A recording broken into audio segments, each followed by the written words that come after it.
इतिहास के एक और क्लास में आपका स्वागत है। आधुनिक भारत का इतिहास चल रहा था जो लगभग समाप्त हो चुका है। एक दो वीडियो और आपको बनेगा जो रिवीजन के लिए हम आपके साथ प्रस्तुत करेंगे। लेकिन आज हम नया टॉपिक कवर कर रहे हैं जहां पे हमें विश्व इतिहास पढ़ना है और विश्व इतिहास में हमें सबसे पहले पुनर्जागरण के बारे में पढ़ना है। देखिए पुनर्जागरण से ना हर एग्जाम में एक क्वेश्चन आपको देखने को मिलेगा। और अपडेट के बारे में बता दें, बिहार पुलिस का जो सिपाही का सर्वर है वो काम कर रहा है। आप फॉर्म भर सकते हैं, लेकिन आप इत्मीनान हो जाइए। फॉर्म भरने से पहले क्या लगता है, आप बिहार से बिलोंग करते हैं तो जातीय आवासीय आय आपका ना नया वाला होना चाहिए, ठीक है, तभी आप फॉर्म को फुलफिल करिएगा। ठीक है, फॉर्म भरने से पहले एक बार आप उसको प्रीव्यू करके देख लीजिएगा, स्पेलिंग अच्छा से मिला लीजिएगा। अगर आपको इस विषय में स्टेप बाय स्टेप इन्फॉर्मेशन चाहिए तो मैं आपको एक वीडियो बना दूंगा जहां पे स्टेप बाय स्टेप फॉर्म भर के मैं आपको वहां पे बता सकता हूँ। ठीक है, तो कमेंट करके पूछ सकते हैं। चलिए हम पढ़ते हैं और देखते हैं यहाँ से आपके लिए क्या महत्वपूर्ण प्रश्न बनता है और कौन सा प्रश्न आपको पूछा जा चुका है। देखिए विश्व इतिहास में ना पुनर्जागरण बहुत ही महत्वपूर्ण टॉपिक रखता है। यहाँ से आपको एक प्रश्न मिलेगा। देखिए पुस्तक में क्या बताया गया इसके बारे में। तो सबसे पहला क्वेश्चन आता है आपको कि पुनर्जागरण का आरंभ कहाँ से हुआ है। ठीक है, तो सबसे पहला क्वेश्चन आपको बनेगा यही वाला कि पुनर्जागरण कहाँ से प्रारंभ हुआ। तो ये ना इटली से माना जाता है। ठीक है, पुनर्जागरण का प्रारंभ इटली के फ्लोरेंस नगर, एक नगर है जैसे आपका मुंबई है ना वित्तीय राजधानी भारत का, उसी तरह से ना फ्लोरेंस नगर है जो रोम में पड़ता है। ठीक है, इटली में पड़ता है, इटली में फ्लोरेंस नगर इटली में पड़ता है। यही से माना जाता है कि पुनर्जागरण स्टार्ट हुआ, प्रारंभ हुआ। ठीक है, तो आपसे क्वेश्चन पूछेगा कि पुनर्जागरण का आरंभ कहां से माना जाता है, तो इटली से। अगर आपको शहर का नाम दे दिया तो फ्लोरेंस याद रखिए। ठीक है, फ्लोरेंस नगर, फ्लोरेंस नगर याद रखिए। बहुत ही महत्वपूर्ण प्रश्न ये बनता है। आगे बढ़ते हैं हम। इटली के ना महान कवि दांते, और दांते को ही माना जाता है पुनर्जागरण का जन्मदाता। ठीक है, तो इटली के महान कवि दांते जिनका कार्यकाल 1260 से 1321 को पुनर्जागरण का अग्रदूत माना जाता है। आपको पूछेगा पुनर्जागरण के अग्रदूत, अग्रदूत किसे माना जाता है, तो वह है आपका दांते को। किसे माना जाता है, दांते को। पूछेगा कि दांते का संबंध कहां से है, तो इटली से। याद रखिए, इस तरह से भी प्रश्न घुमा घुमा के आपसे पूछेगा दांते का संबंध कहां से, इटली के, इटली से उनका। ठीक है, और इनको माना जाता है पुनर्जागरण का अग्रदूत। ठीक है, इनका ना जन्म ना फ्लोरेंस नगर में हुआ था। आगे बढ़ते हैं। दांते के प्राचीन लैटिन भाषा को न छोड़कर तत्कालिक इटली की ना बोलचाल की भाषा यानी टस्कन में डिवाइन कॉमेडी, बहुत ही चर्चित पुस्तक है डिवाइन कॉमेडी, आप रट लीजिए। डिवाइन कॉमेडी, डिवाइन कॉमेडी ये कौन भाषा में लिखे थे ये भी पूछता है, तो टस्कन भाषा में। अब टस्कन भाषा क्या है, देखिए ये आम बोलचाल की भाषा है, आम बोलचाल की भाषा है। आम बोलचाल की भाषा में जब डिवाइन कॉमेडी लिखे ना तो लोग इसको बहुत पसंद करने लगे। ठीक है, डिवाइन कॉमेडी, डिवाइन कॉमेडी याद रखिए। डिवाइन कॉमेडी ना वहां का क्षेत्रीय भाषा में लिखे, डिवाइन कॉमेडी वहां का क्षेत्रीय भाषा में लिखे। जब वहां का क्षेत्रीय भाषा में डिवाइन कॉमेडी लिखे ना तो लोग इसको बहुत पसंद करने लगे। और वो जो क्षेत्रीय भाषा वो है टस्कन। क्या है, टस्कन। तो आपको पूछेगा डिवाइन कॉमेडी कौन भाषा में लिखा गया, तो टस्कन भाषा में, वहां की क्षेत्रीय भाषा यानी आम बोलचाल की भाषा। ठीक है, जैसे हमारे यहाँ आम बोलचाल की क्या भाषा है, मैथिली है। मैथिली चलता है दरभंगा क्षेत्र में, यहाँ पे वैशाली में चलता है बज्जी का। ठीक है, कहाँ जाए छे, कथी करे छे, की खाई छे। ठीक है, तो उस तरह के ना वहां का लोकल भाषा था टस्कन, वहां का लोकल भाषा था टस्कन। और उस भाषा में लिखे तो वहां के लोग ना बहुत खुश हुए। ठीक है, अब बहुत उसको पढ़े और पसंद किए। ठीक है, और वहीं से चालू होता है आपका पुनर्जागरण, समझ गए, यानी लोगों के अंदर चेतना भरना। चेतना मतलब की बुद्धि, विवेक, समझ गए। तो इससे पहले काला युग था, अंधकार युग, और वहां से आया पुनर्जागरण यानी लोगों में फिर से जागना शुरू करिए। तो जागना का मतलब क्या होता है, जब जागे तब सवेरा, यानी जब बुद्धि हुआ तभी ना, तो इसी वही बोलते हैं। तो कौन सा भाषा था, टस्कन। किताब के नाम है डिवाइन कॉमेडी, कौन लिखा है, हाँ, तो टस्कन भाषा में याद रखिए। ठीक है, इसमें दांते ने स्वर्ग और नर्क की ना काल्पनिक यात्रा का वर्णन किया है, यानी स्वर्ग के बारे में और नर्क के बारे में उसमें लिखा गया है इस पुस्तक में। ठीक है, स्वर्ग और नर्क मतलब इसका विषय वस्तु हो गया। ठीक है, दांते के बाद पुनर्जागरण की भावना का प्रथम श्रेय देने वाला दूसरा व्यक्ति था पेट्रॉक, यानी दांते के बारे में आप जान गए। अब दांते के बाद नाम आता पेट्रॉक का, समझ गए, यानी दांते तो पुनर्जागरण को आरंभ किए, आगे लेकर के आए। अब आते हैं पेट्रॉक। ठीक है, यानी कि अब आपको 1304 मिलेगा, 1304 से 1367 तक इनका कार्यकाल है पेट्रॉक के बारे में। ठीक है, तो ये अग्रदूत थे, यानी स्टार्ट किए दांते, अब इसको नेतृत्व करेंगे पेट्रॉक। कहते पेट्रॉक को मानववाद का संस्थापक माना जाता है। वीवीआई क्वेश्चन, यहाँ से क्वेश्चन कई बार आ चुका है, आपसे भी पूछेगा कि मानववाद का संस्थापक कौन है, पेट्रॉक। चेन लगा लीजिए, एक नंबर महत्वपूर्ण प्रश्न। ठीक है, पेट्रॉक को मानवतावाद का संस्थापक माना जाता है। वो ना इटली का निवासी था। अब दांते भी इटली के थे, दांते भी इटली के, अब पेट्रॉक भी इटली के। ठीक है, इटालियन गद्य का जनक कहानीकार बोकेसियस, ये भी प्रश्न पूछा जा चुका है, आपसे भी पूछेगा कि इटालियन गद्य का जनक किसे माना जाता है, बोकेसियस, इसका जो कार्यकाल है 1313 से 1375, ठीक है। कई बार क्वेश्चन पूछ चुका है। इटालियन गद्य के जनक किसे माना जाता है? बोकेसियो, बोकेसियो याद रखिए। कहानीकार बोकेसियो की डेकामेरॉन प्रसिद्ध पुस्तक है, माने किताब के नाम है। डेकामेरॉन किताब के नाम है, इसको लिखा बोकेसियो। अब बहुत ही, ये भी बहुत ही प्रचलित किताब है, ठीक है। डेकामेरॉन परीक्षा में कई बार पूछा, आपको मिलान करने वाला में दे देगा, ठीक है, कि मिलान कीजिए। डेकामेरॉन के कर है तो बुकेसियस के डिवाइन कॉमेडी दांते। तथा आधुनिक विश्व का प्रथम राजनीतिक चिंतन फ्लोरेंस निवासी मैकियावेली को कहते हैं। समझ गया, मैकियावेली में बहुत बार क्वेश्चन आ चुका है, ठीक है। आधुनिक विश्व का प्रथम राजनीतिक चिंतक किसको मानते हैं? मैकियावेली को। मैकियावेली का ना कार्यकाल है 1469 से 1567 तक, ठीक है, लगभग 100 साल ही जी लिया था, ठीक है। कहता मैकियावेली की प्रसिद्ध पुस्तक है द प्रिंस, एगो है प्रिंसिपिया, क्या है वो? एगो है द प्रिंस, प्रिंस भूलिएगा नहीं, द प्रिंस, एगो है प्रिंसिपिया। द प्रिंस के बारे में जब बात करेगा ना तो जान जाइएगा मैकियावेली। द प्रिंसिपिया के बारे में बात करें तो उस साइंस में चला जाएगा न्यूटन, ठीक है। तो कंफ्यूजन नहीं होना है, परीक्षा में ध्यान रखना है। ये है द प्रिंस, क्या नाम है? The Prince. द प्रिंस के कौन हो गए? मैकियावेली। द प्रिंसिपिया न्यूटन, ठीक है। चलिए आगे बढ़ते हैं। तो आधुनिक राजनीतिक दर्शन का जनक मैकियावेली। कई बार परीक्षा में पूछा है, आपसे भी पूछेगा, ध्यान से पढ़िए, ध्यान से समझिए। नहीं समझ में आता है एक दो बार वीडियो देखिए, आ जाएगा समझ में, रिवीजन भी हो जाएगा। कोई शंका है, कोई डाउट है तो कमेंट करके पूछ लीजिए, ठीक है। चैनल पर पहली बार है तो सब्सक्राइब भी कर लीजिए, और अच्छा लगा तो लाइक भी कर दीजिए, और दोस्तों में भी शेयर कर दीजिए। अभी कई सारे एग्जाम लगातार होने वाले हैं, जैसे कि बिहार कांस्टेबल है, उसके बाद आपको होमगार्ड का भी है, उसका भी वैकेंसी है, फिर दरोगा भी आने वाला है, ठीक है। और कई सारे वैकेंसी जो भरा रखे हैं उसका तो एग्जाम होवे ना करेगा, इसलिए ध्यान से पढ़िए, ठीक है। चलिए आगे बढ़ते हैं। पुनर्जागरण की भावना की पूर्ण अभिव्यक्ति इटली के 3 कलाकारों की कृतियों में मिलती है। ये कलाकार है लियोनार्डो दा विंची, इटली के हैं Leonardo da Vinci, Michael Angelo और राफेल। ये तीनों ना इटली के कलाकार है। कलाकार माने कि पेंटर, कलाकार मतलब कला में जो निपुण हो उसको ना कलाकार कहेंगे, ठीक है। तो तरह तरह के कलाकारी इनके अंदर था, ठीक है। सिर्फ कलाकारी नहीं, दार्शनिक भी थे, तरह तरह के ज्ञानी वैज्ञानिक भी थे, ठीक है। अब बारी बारी से देखिए सबके बारे में। कहता लियोनार्डो दा विंची ना बहुमुखी प्रतिभा के थे, वैसे व्यक्ति जिसके पास ना अलग अलग प्रकार के ना स्किल हो, अलग अलग प्रकार के ना कौशल हो, उसको कहते हैं बहुमुखी, ठीक है। तो लियोनार्डो दा विंची कैसे बहुमुखी प्रतिभा के थे, ठीक है।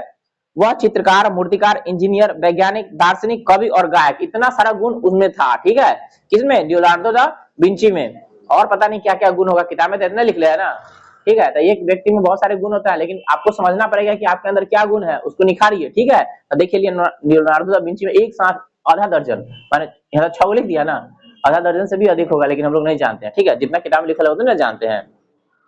तो क्या क्या है? चित्रकार है, मूर्तिकार है, इंजीनियर है, वैज्ञानिक है, दार्शनिक है, कवि और गायक, इतना सारा गुण है इनमें। कहता Leonardo da Vinci the last सफर, बहुत चर्चित प्रश्न बनता है, द लास्ट सफर का संबंध किससे है? Leonardo da Vinci. और एगो है मोनालिसा नामक अमर चित्र, चित्र माने कि ऐसा चित्र बना दिए जी आज तक बिकते है ओकर कॉपी, ठीक है। ऐसा फेमस बना दिया, ठीक है। परीक्षा पूछा है, कई बार पूछा है, आपसे भी पूछेगा। बहुत अच्छे अच्छे बड़े बड़े एग्जाम में ये पूछते हैं, ठीक है। बड़े बड़े एग्जाम में पूछते हैं, छोटे मोटे को तो छोड़ दीजिए, बड़े बड़े एग्जाम में पूछते हैं, ठीक है। लेकिन आप ध्यान में रखिए, तब ना एग्जाम में आप उसका जवाब दीजिएगा। नाम है द लास्ट सफर और मोनालिसा, ठीक है। ये दोनों चित्र कौन बनाया? Leonardo da. बोलेगा कि लियोनार्डो दा विंची कहाँ के रहे थे? इटली के। पुनर्जागरण काल के ना चित्रकार है, सब समझ गए। और नाम है लियोनार्डो दा विंची। तो पूछेगा मोनालिसा के रचयिता कौन है? तो Leonardo da Vinci. The last सफर के कौन है? तो लियोनार्डो दा विंची। कहता है माइकल एंजेलो, एक और व्यक्ति का नाम है माइकल एंजेलो, भी एक अद्भुत मूर्तिकार एवं चित्रकार थे, ठीक है। यानी अद्भुत मूर्ति बनाते हैं, ऐसा जिसमें ना जान जान आ जाए, समझ गए। मतलब मूर्ति देखिए लगेगा कि एकदम जान है इसमें, ठीक है। तो नाम है इसका माइकल एंजेलो। ये क्या बनाया? The last judgment, the last judgment एवं the fall of man, Michelangelo की ना कृतियां हैं। मतलब ये लोग ये बनाया है, द लास्ट जजमेंट और द फॉल ऑफ मैन, ये दोनों ना माइकल एंजेलो की कृति है, ठीक है। सिस्तान के ना गिरजाघर की, गिरजाघर है ना, मतलब गिरजाघर समझ रहे हैं, क्रिश्चियन लोग जहाँ पूजा करने जाते हैं उसको गिरजाघर कहते हैं, ठीक है। तो सिस्तान के गिरजाघर के छत पर ना माइकल एंजेलो द्वारा चित्र बनाया गया, माने छत पर, समझ रहे हैं, छत पर माइकल एंजेलो ने ऐसा चित्र बना लिया, आश्चर्य वाला, ठीक है। राफेल इटली का एक चित्रकार था, इसकी सर्वश्रेष्ठ कृति जीसस क्राइस्ट की माता मेडोना का चित्र है। तो राफेल बनाया था मेडोना का चित्र। जीसस क्राइस्ट किसको कहते हैं? ईसा मसीह, ईसा मसीह के माता मेडोना, हाँ। तब मेडोना का चित्र बनाया था। पूछेगा मेडोना का चित्र कौन बनाया है? राफेल। ये अमर चित्र है, अमर चित्र मतलब ऐसा चित्र जो कभी मरेगा नहीं, ठीक है, अमर चित्र। तब मेडोना का चित्र कौन बनाया है? राफेल। परीक्षा में क्वेश्चन पूछा, आपसे भी पूछेगा, ठीक है। कहता है पुनर्जागरण काल में चित्रकला का जनक जियाटो, ये क्वेश्चन पूछा है। पुनर्जागरण काल में चित्रकला के जनक जियाटो को माना जाता है। पुनर्जागरण काल का सर्वश्रेष्ठ निबंधकार इंग्लैंड के ना फ्रांसिस बेकन है। फ्रांसिस बेकन इन निबंधकार है, निबंध लिख रहे हैं, ठीक है। आपको कहते हैं गाय पर निबंध लिखने के तो लिख देते हैं, गाय के 4 पैर है, 2 कान है, तो ये निबंध के जनक माने जाते हैं, ठीक है। इंग्लैंड के व्यक्ति है फ्रांसिस बेकन। कहता है हॉलैंड के इरास्मस ने अपनी पुस्तक द प्रेस ऑफ फॉली, इन हॉलैंड के एक व्यक्ति है, ठीक है, हॉलैंड के, ठीक है, द नाम है इरास्मस, आई लिखे थे द प्रेस ऑफ फॉली में ना व्यंग्यात्मक ढंग से न पादरियों के नैतिक जीवन एवं ईसाइयों धर्म के न कुरीतियों पर न प्रहार के व्यंग समझते हैं, मतलब कटाक्ष करना, ठीक है। तो ऐसा चित्र बना है ना, कटाक्ष करते हैं कि अपने आप को तो भगवान समझ रहा है, ठीक है। तो कटाक्ष करके प्रस्तुत किए हैं, नाम है इरास्मस। इनकी रचना क्या है? The praise of folly. कहता इंग्लैंड के लेखक टॉमस मूर, बहुत बार पूछा है टॉमस मूर के बारे में, ठीक है, टॉमस मूर के बारे में अपनी प्रसिद्ध पुस्तक यूटोपिया, बहुत बार पूछा है कि यूटोपिया के लेखक कौन है, तो टॉमस मूर। ये कहाँ के है? इंग्लैंड के। समाज का ना चित्र प्रस्तुत किया है, मतलब जो समाज में चलता है घटना ना, उसके बारे में चित्र बना करके बताया है, ठीक है, कि धोबी कपड़ा धो रहा है, किसान क्या कर रहा है, उसमें जो कुरीति छिपा हुआ है ना, वो चित्र बना करके बताया है, ठीक है। तो यूटोपिया पूछेगा, यूटोपिया का संबंध किससे है? टॉमस मूर से। कहता मार्टिन लूथर ने जर्मन भाषा में बाइबिल का अनुवाद किया, यानी कि जो बाइबिल है, बाइबिल क्या कहते हैं बाइबिल को? बाइबिल ईसा मसीह के ना, मतलब जो क्रिश्चियन लोग है ना, उसका पवित्र पुस्तक है बाइबिल, ठीक है। तो बाइबिल ना दूसरा भाषा में तो लोग नहीं ना पढ़ेंगे, लेकिन जर्मनी अनुवाद कर दिया, तो वहां के जर्मनी जो भाषा जानते हैं जर्मन, वो तो पढ़ लेंगे ना। अब हम उसको हिंदी में कर देंगे तो हिंदी वाला पढ़ लेगा ना, और उसमें अच्छा बात है तो जान लेगा, जो खराब बात है वो भी जान लेगा और उसका उपयोग करेगा, ठीक है। तो कह रहा है यहाँ पे कि इसको ना जर्मन में अनुवाद कर दिया, ठीक है। तो नाम है मार्टिन लूथर। क्या नाम है? Martin Luther. बाइबिल का ना अनुवाद कर दिया। आगे रोमियो एंड जूलियट, शेक्सपियर का ना बहुत प्रसिद्ध पुस्तक है, मतलब ये एक नाटक है, ठीक है, शेक्सपियर का, ठीक है। क्या नाम है? रोमियो एंड जूलियस, अमर कृति है, मतलब एक तरह से नाटक है, कहानी है, ठीक है। तो पूछेगा रोमियो एंड जूलियन के लेखक कौन है? तो शेक्सपियर। और शेक्सपियर कहाँ का रहे? इंग्लैंड के, ठीक है। कहता इंग्लैंड के रोजर बेकन आधुनिक प्रयोगात्मक विज्ञान का ना जन्मदाता माना जाता है। कहा जाता है कि बारूद के खोज यही किए हैं, ठीक है, रोजर बेकन, ठीक है। पता है पृथ्वी सौरमंडल का केंद्र है, यह बात ना अलग अलग वैज्ञानिक ने बताया, लेकिन कहता इसका ना खंडन पर सर्वप्रथम पोलैंड निवासी कोपरनिकस ने किया। कहा जाता है कि ना अंतरिक्ष का खोज यही किए, ठीक है, अंतरिक्ष का खोज कौन किए? कोपरनिकस, ठीक है। कहता है पृथ्वी सौरमंडल का केंद्र है, ठीक है, इसका खंडन कौन किया? कोपरनिकस। कहता है गैलीलियो जिनका कार्यकाल 1564 से 1542 ने भी कोपरनिकस के सिद्धांत का ना समर्थन किया, यानी कि उसके सिद्धांत को ना माने, उसको आगे बढ़ाया, ठीक है। इसका इतिहास में घटना पढ़ेगा कि सबको ना फांसी दे दिया था वहां के एगो रजवा, ठीक है। तो आप जब डिटेल्स पढ़ेगा ना तो वहां पे जानिएगा, लेकिन यहाँ पे इतना ही जानिए। जर्मनी के प्रसिद्ध वैज्ञानिक केपलर, जिसको ना केपलर भी कहते हैं, ठीक है, केपला या केपलर, जिसका कार्यकाल 1571 से 1630 है, ने गणित की सहायता से यह बताया कि ग्रह सूर्य के चारों ओर चक्कर लगाते हैं, यानी ग्रहों के गति के नियम को प्रस्तुत किया केपलर, यानी कि सिद्ध किया गणित के सूत्र की मदद से, ठीक है। कई बार परीक्षा में पूछा है, आप सबसे पूछेगा कि ग्रहों के गति के नियम को सिद्ध किसने किया? हाँ, केपला या केपलर ओकरे नाम है, ठीक है, केपला या केपलर, ठीक है। तो ग्रहों के गति के नियम को कौन दिया? हाँ, ग्रह सूर्य के चारों ओर चक्कर लगाते हैं, ये बात बताया केपलर। हाँ, ब्रह्मांड की खोज किया कोपरनिकस, ठीक है। अब न्यूटन के बारे में तो नहीं जान लीजिए, जिसको ना फिजिक्स के पिता कहते हैं, ठीक है। न्यूटन, जिसका कार्यकाल 1642 से 1726 है, ने गुरुत्वाकर्षण के नियम का पता लगाया, यानी कि पूछेगा गुरुत्वाकर्षण को कौन खोज लिया? हाँ, तो एगो बड़का जी है, वो छोटका जी बताया ना फिजिक्स में, हाँ, तो ये खोजे थे, ठीक है। तो न्यूटन गुरुत्वाकर्षण के नियम का पता लगाया, तो पूछेगा गुरुत्वाकर्षण के नियम को कौन प्रतिपादित किया? तो न्यूटन, ठीक है। धर्म सुधार आंदोलन की शुरुआत ना 16वीं सदी में हुई, ये पूछता है धर्म सुधार आंदोलन कैसे शुरू हुआ? 16वीं सदी में। धर्म सुधार आंदोलन का प्रवर्तक ना मार्टिन लूथर को कहा जाता है, वह मार्टिन लूथर ऊपर जो जर्मनी भाषा में बाइबिल का अनुवाद कर दिया, ठीक है, वह मार्टिन लूथर है, जो जर्मनी का ना रहने वाला था, इसने बाइबिल का अनुवाद जर्मनी भाषा में किया। धर्म सुधार आंदोलन की शुरुआत इंग्लैंड में हुई, यह प्रश्न पूछता है धर्म सुधार आंदोलन कहाँ? तो इंग्लैंड में। जैसे यहाँ पे जगह पति मर जाता था, उसके कन्या को उसका जड़ जला देता था, सती प्रथा हुआ ना, विला बेटी रोके है ना, तो ये गलत बात रही ना। अगर कोई मर गए, कोई बीमारी हो गई तो ओकरे जरा देबू, ये तो गलत बात हो गई। आ न जराबू तो ओकरा पड़ोसिया के बांट देबू सबके, गलत बात हो गई ना। तो राजा राम मोहन राय इसको तोड़े थे, उसके साथ मनमानी कीजिएगा, ये सब गलत बात है ना। हाँ, तो ये सब धर्म में जो कुरीतियां था ना, इसको दूर करने का काम किया ना समय समय पर। तो ये शुरू कहाँ हुआ? इंग्लैंड में। धर्म सुधार आंदोलन कहाँ शुरू हुआ? इंग्लैंड में। आपको याद है 16वीं शताब्दी में, ठीक है, 16वीं शताब्दी में।